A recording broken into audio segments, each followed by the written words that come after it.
Hi, I'm Bruce Harper of Systems Engineering Australia, and on behalf of my independent colleague Lou Mason, I'm pleased to describe to you our modelling toolbox that covers around 9,000 kilometres of coastline. This title slide shows a sample of a few decades of synthetically generated tropical cyclone tracks and their colorised intensity, as well as the coastal extent of the present model coverage.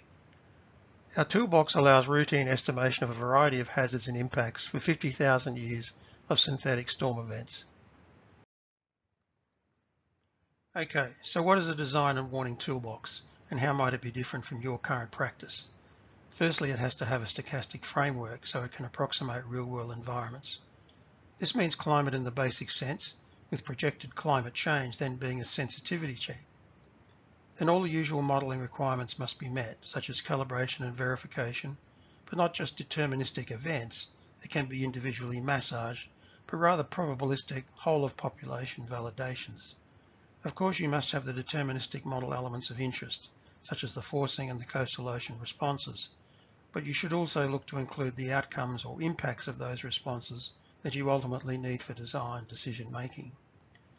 Models should be sensitivity enabled to allow you to test the various assumptions being made, and should yield a rich data set that you can mine in multidimensional analysis at the margins of interest. You should also include the ability to rationally merge independent climates, such as non-cyclonic, to provide continuous risk profiles from short to long return periods. You will then have a toolbox equally capable of risk assessment, planning, design, and real-time warnings. So it's important to remember that climate is king when we need to know what is the relationship between the hazards and their likelihood. Clearly there are two parts to this puzzle: the dependent deterministic what happens if, and the controlling independent probabilistic how likely is it to happen. So what do we do? Intense tropical cyclones are simply not represented in the now widely available global reanalysis fields that are so useful for operational conditions.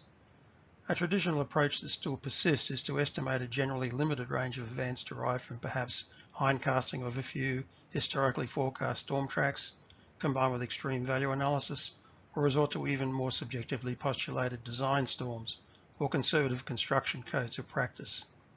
This handful of discrete possibilities with often unexplored variants are then used to drive the deterministic model inputs. But wait, we're using only a few often crudely fashioned points to approximate what we know is a continuous probability distribution, and have limited the number of those points because of the uncertainty, or constrained them to what have become arbitrary nominal probabilities of exceedance.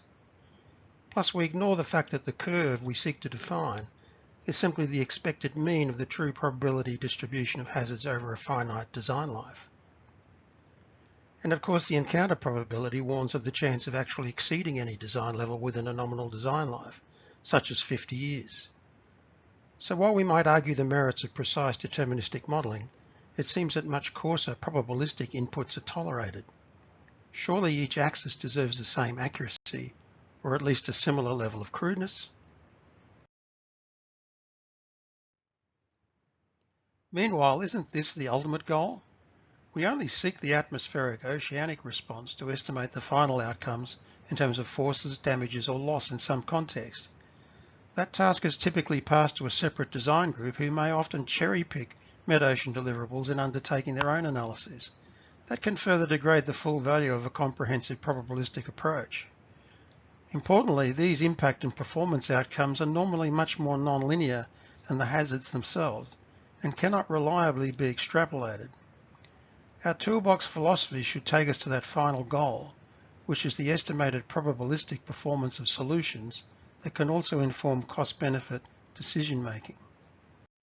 So these approaches are my basic recommendations for more holistic coastal and ocean studies.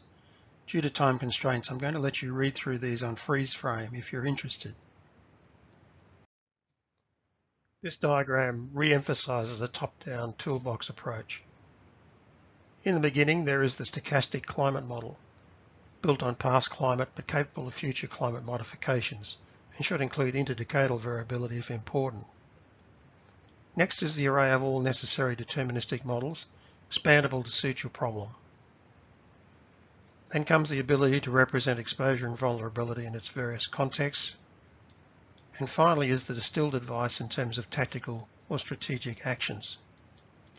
So we start with a probabilistic foundation, add deterministic tools, consider impact assessments and actions in response. The climatological storm model is the critical starting point. Here's an example of how it verifies at any specific location, which is in this case within a 300 kilometre radius of an offshore atoll. Model is blue, data is red. The model's performance against its full range of parameters is indicated in terms of statistical fits, and to note that the model allows a much greater intensity range than the limited historical data. Our climate model is designed to generate parameters for a double Holland analytical wind and pressure model, which is briefly illustrated here in a somewhat exaggerated manner to emphasize its versatility. The method's use of inner and outer wind structures mimics the first-order dynamics found in real tropical cyclones. We have successfully hindcast scores of past events across Australia and overseas using this approach. Rather than step through scattered comparisons, the ultimate test is how well the combined models estimate the long-term wind speed climate at a point where it can be independently validated by measurements. We have an enviable long-term reliable record of extreme tropical cyclone winds in Australia. I only have time to show you this one example of the validation of the wind model's performance, which is at the same site as presented earlier, but our paper gives several more. This well-exposed site off the Queensland coast is our longest, now approaching 100 years. This graph shows the excellent validation of the synthetic wind climate at this site. Importantly, the data in the model are completely independent here. Focusing on the mean winds only, this presents the 5 to 95% range of bootstrap model resamples, each equivalent to the data period. This shows how the finite data sample could very reliably have been drawn from the model population.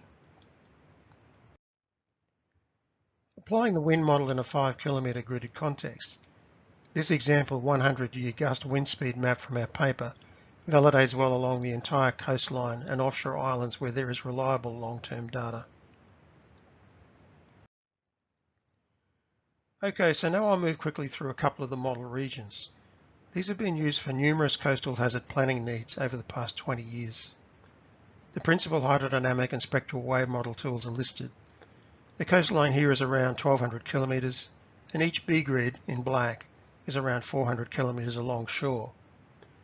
The nesting sequence is based on the need to satisfy changing coastal and dynamical scales, population centres and vulnerabilities. These models are built for speed because they need to chew through thousands of years of climate forcing and are well proven.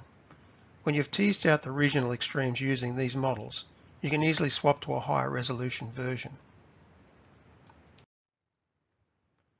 So here is another example of the many model regions. This is a vast, complex, shallow water region of low-lying margins but with scattered population.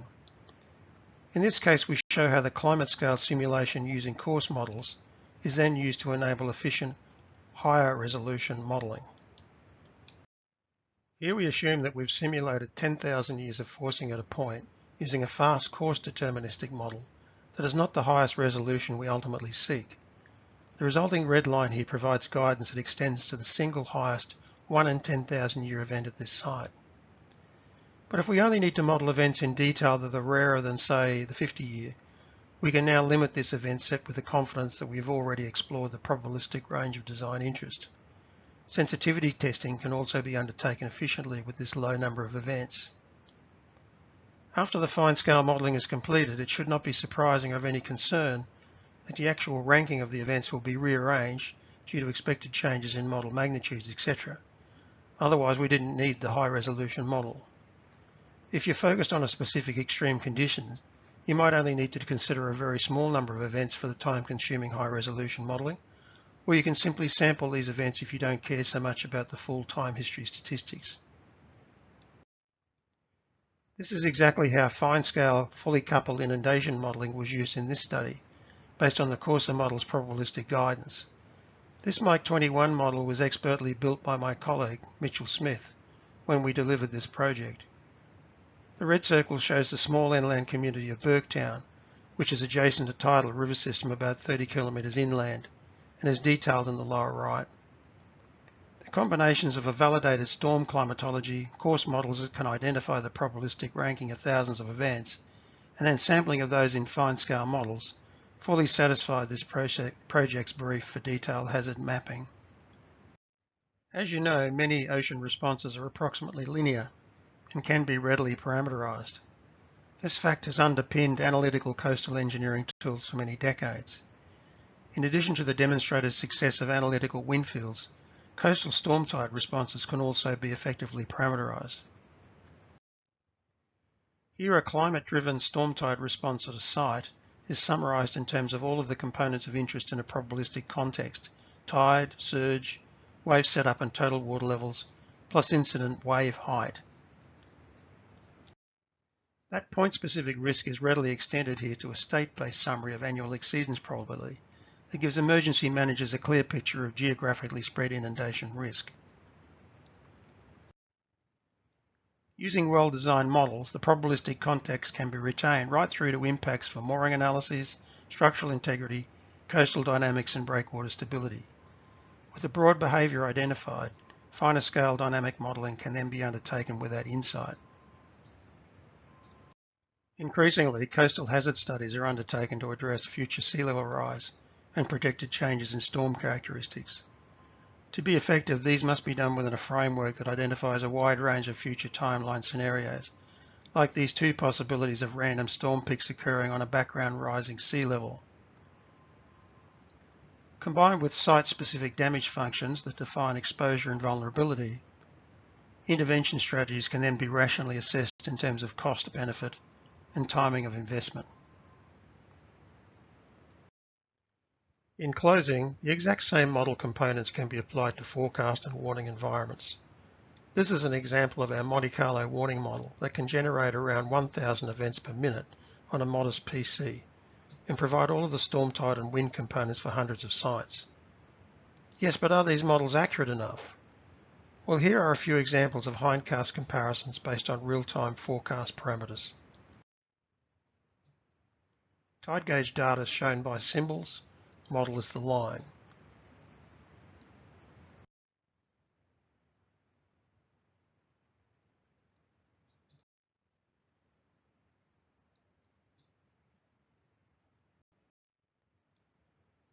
So we thank you for listening and leave you with these parting conclusions.